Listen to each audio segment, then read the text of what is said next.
Ate Lab, baka kinakabahan lang si Kuya Bio kaya nagkakaganyan. Mabuti pa, wag na talagang matuloy yung kasal namin. Kasi sabi naman ni Bio, hindi kami compatible. Ano ka ba? Kumalma ka nga. Talaga bang naniniwala kang hindi kayo compatible? Hindi. Alam ko na kami. Kasi tinesting ko pa nga dun sa Flames eh.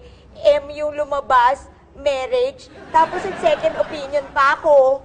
Second opinion saan? Dun sa application ng Facebook, yung Find Your Soulmate. Talaga naman si Bio ang talagang love ko eh. Siya ang tinitibok ng puso ko. Unang kita ko palang crush ko nga siya eh. Kaya nga nagpapapansin ako kay Baby. Alam ko na. Ismahin ko na lang itong bigla. Para pagka nag-istulip kami, malamang magkaintindihan na kami nito. Tiyempo lang to. Buelo. Baby, Ha? Ano ka ba? Istorbo ka eh. Kang istorbo. kilala mo ba ako sino yung kausap mo? Eh, sino ba? Di sila. Hindi. Okay. Sige na. Ito. Ayan yung 5 mo. Sige na. Ano to? Di ba? 2-5 mo, manalo ng 5. Ayan na yung 5 mo. Talo na ako. Inaamin ko. Nagagandahan na ako kay Love ngayon. Pero... Wala nang pero, mabuti pa lumayas ka na sa harap ko at ako'y meron pa akong... Kailangan mo Sige na, hindi. Sige na. Get out. Please, get out. Kuya.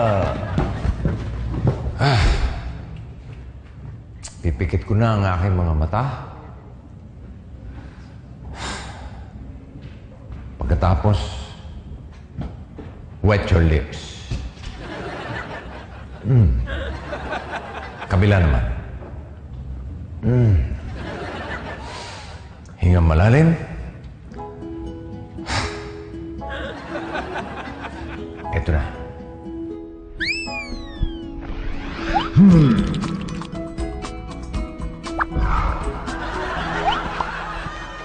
Oh, Anong gagawin mo dyan? susunod ko, tapos papakita ko kay Bio. Timang ka ba? Bakit mo naman gagawin yun?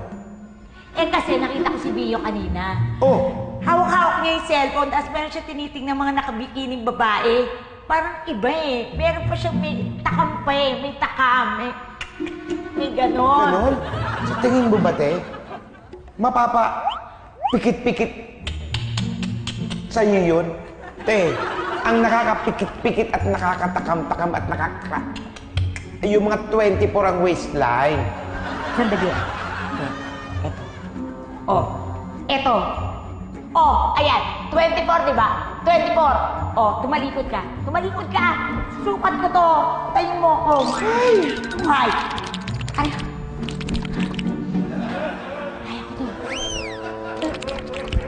Push pa more. Ito na. Wow! Kasya nga! Pero Teo, tingnan mo, nagkukulay atay ka na.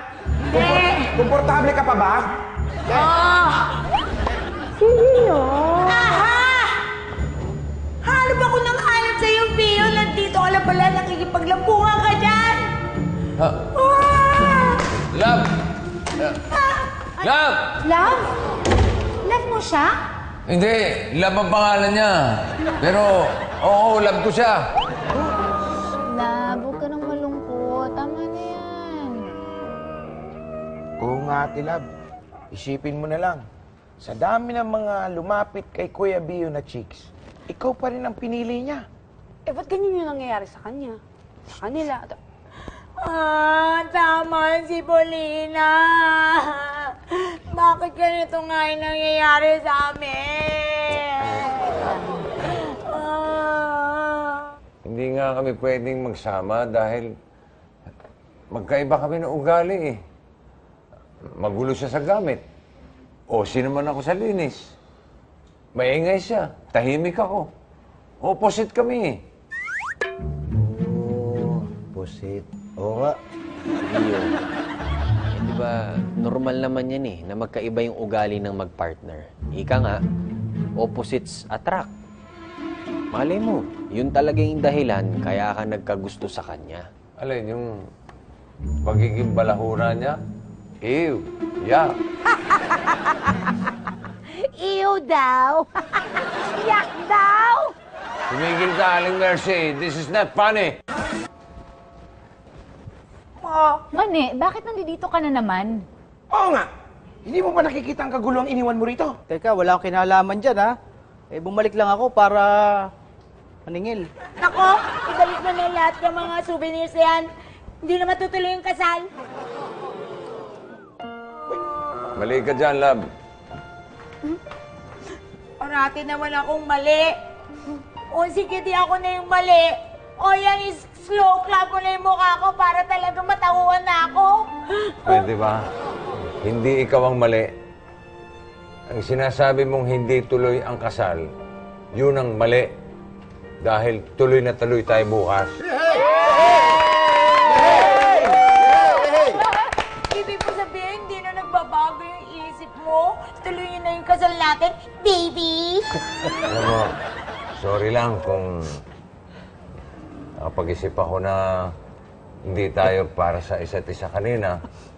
Pero alam mo, hindi na mahalaga sa akin kung balahura ka. Ano ba yan? So, ang importante sa akin, magkasama tayo at meron tayong forever.